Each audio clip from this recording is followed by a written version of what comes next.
This video is going to explain the method or the rationale underlying the Agar diffusion test that we're using to look at resistance in our bacteria.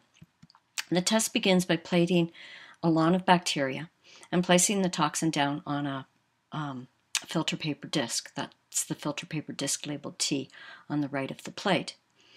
The toxin in the filter paper disc diffuses into the agar and then away from the disc.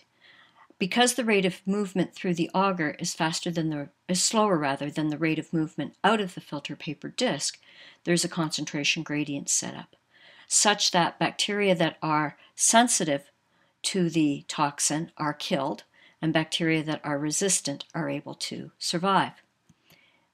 It's important to realize as this toxin moves out that there still are resistant bacteria living in this clear space. The clear space is known as the zone of inhibition. We can't see those individual bacterium, however, because they're very, very small.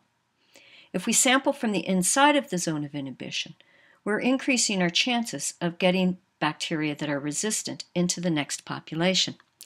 We then repeat the process, create the lawn, put down the filter paper disc, and add the toxin, and repeat this process over and over again, each time selecting from inside the zone of inhibition. As the resistant bacteria are able to grow and increase in the population size, we get more and more of them. So here's the toxin moving away from the filter paper disc. Our resistant bacteria and repeated selection causes an increase in the population of the resistant bacteria. As the population of the resistant bacteria continues to increase and grow, the zone of inhibition moves closer to the filter paper disc. Thus, we can measure the change in the width of the zone of inhibition over time. And if we're creating a resistant population and resistance alleles are increasing in that population, the width of the zone of inhibition should decrease over time. It's also important to remember that this is an indirect measure. We're not measuring what we're really interested in, but we're measuring the width of the zone of inhibition. But we can use the changes in the width of the zone of inhibition to infer what we're really interested in, which is the frequency of the resistance alleles.